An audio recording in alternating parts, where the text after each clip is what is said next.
Good afternoon. This is Ronan James Stanchfield, also known as Ronnie, Ron, Scratch, and other things.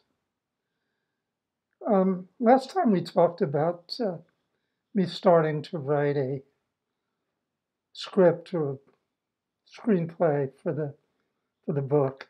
Now, I did learn more things, and I'm going to pass that on. I learned that if you go to what's the name of it? Writer's Digest magazine, Writer's Digest, you will be able to find under the title of script or screenplay a group that is doing uh, like a literary group, writers group, but it's doing it virtually and it's giving out all sorts of instructions. It's really wonderful. And I've been working with them, and in particular, a lady by the name of Jean. It's either Bowman or Bowser. I'm not sure. There's a Bousman. I'm not sure what it is, but I'll get it next time, I promise you. In any case, because I do like her and she's a screenwriter. I mean, she's a pro. And so she's giving her time to this.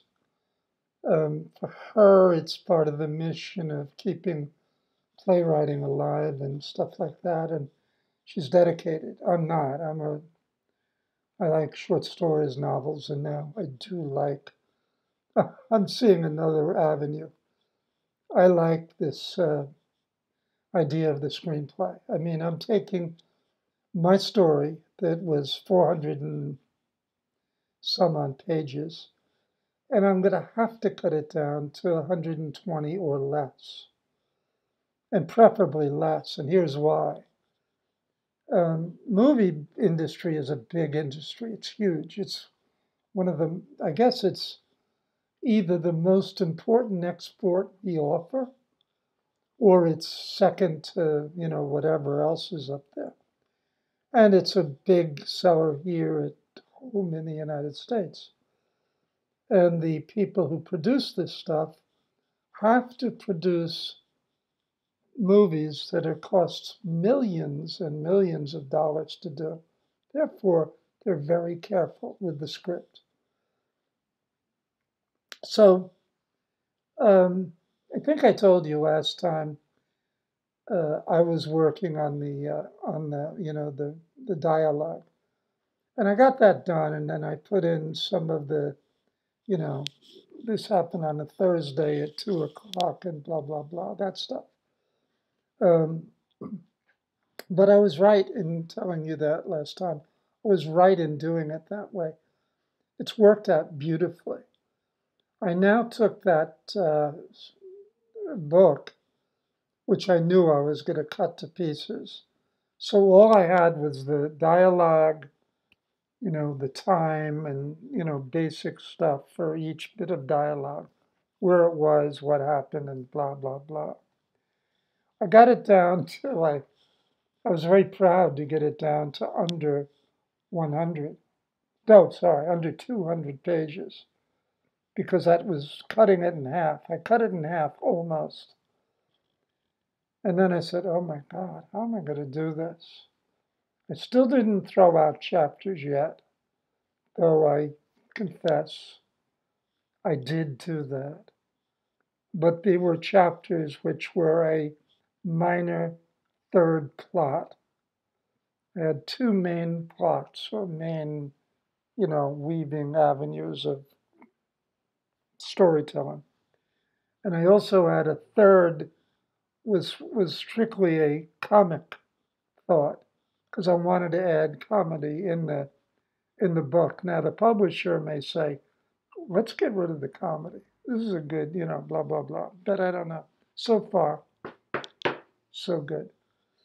Okay, in any case, so I did also get rid of a few chapters.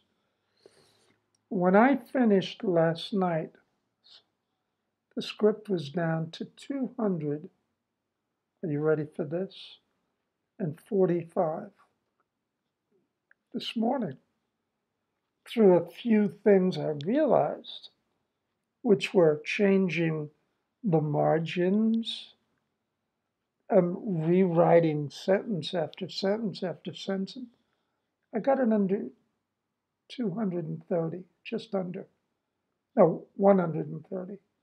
So I'm getting close. And this morning I got excited because I said, this is not a problem anymore. And it's not, because I realized there's so many ways of chopping up scripts, not the least of which is to rewrite your long and lingering sentences of a novel into more civil and guttural language, what they really are saying. It has to be look in the mirror and say what Professor Scratch said in real street language or in, Bosler, Wyoming language. So this stuff is working. Still in the middle of it. But I wanted to tell you where I found this.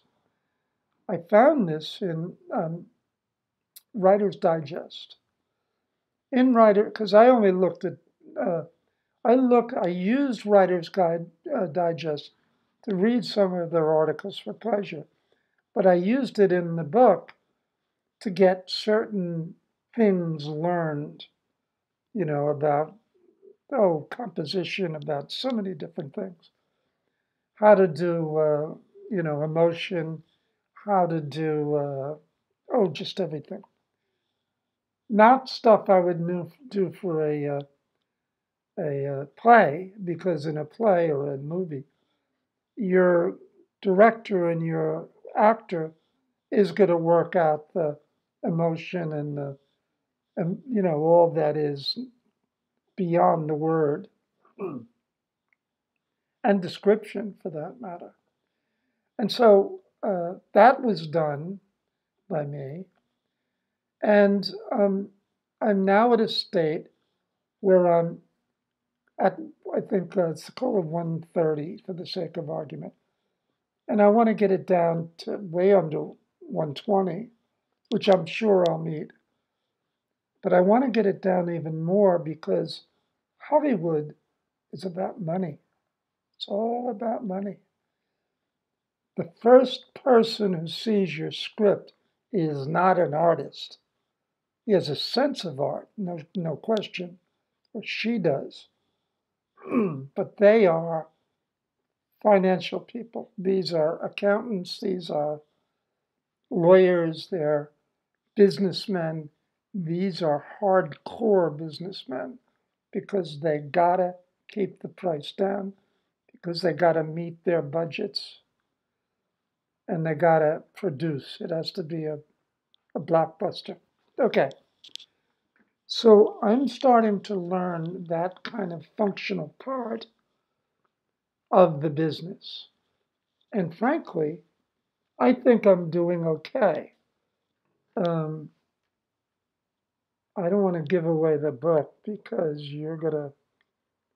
I don't want to give I better not talk too much about the plot. No, I won't.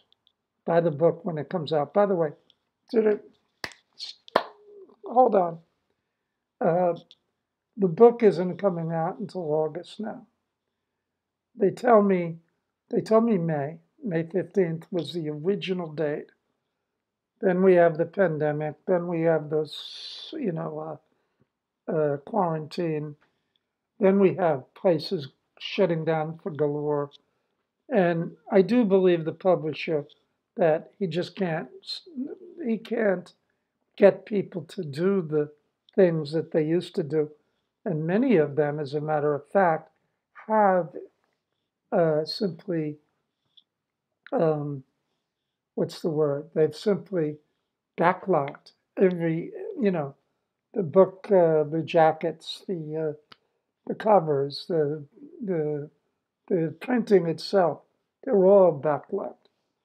So right now, I've been told first May 15th, And it was, don't worry, we can make it June 15th. June 15th flew right by. And he said, look, it maybe July 15th, but probably into August.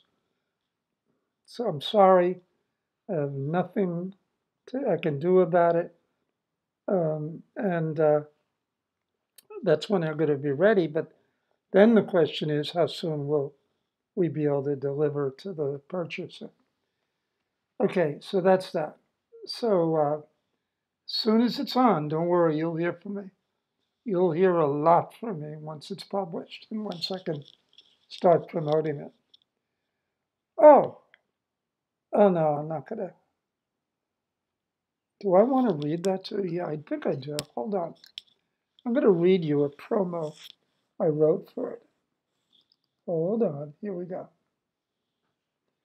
All right, here we go. It's The Odd Professor. It's Jeremy Scratch is a the odd the Odd Profession of Jeremy Scratch is a speculative novel that deals with three different issues: death and dying, human preservation, and worldwide racism. It's a slipstream story that crosses over and under conventional genres. The title character, Professor Jeremiah Scratch, a very engaging human taxidermist, an assassin of serial killers. His closest friend in college is Professor Tunji Faraya, an African revolutionist whose organization, SAGE, kills many more people than Jeremy and does so in 53 different countries on 5 different continents, all done on the same day. Yes, both men see themselves as being on a good and decent mission. Their missions, however, are not seen with the same glasses. The odd truth is, both professors come to a crossroads with with each other, and the question the reader will notice my great reading. The reader will ponder is, how strange are these worlds? Both the utopian and the dystopian endings are remarkably just, hopeful, and human. Okay, I wanted to read that because I'm going to change that too. But that's the kind of promotion you got to do for books. Okay, so you got a little bit of a hint that Scratch is a human taxidermist. When he was in high school, he worked for a taxidermist. He loved it, and he learned that skin couldn't be made, so therefore, the world never got into human taxidermy, but he does because he focuses on that since he was 15. One other thing, there's a love relationship, and her name is Dada Lucas, Dada. Um, I'm giving away the book. The sooner it comes out, the better. Okay, getting back to the screenplay. So I'm going to get it down to the right, the right amount. What you should also know is that's just one element of 15 or 20 elements that produces a marketable script for Hollywood. And I'm going to be learning them.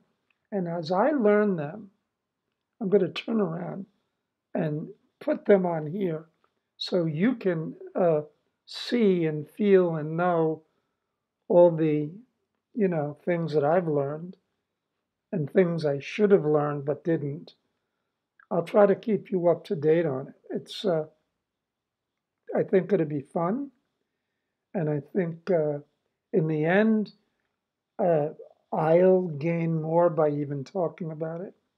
And you'll gain more by listening to this old fool.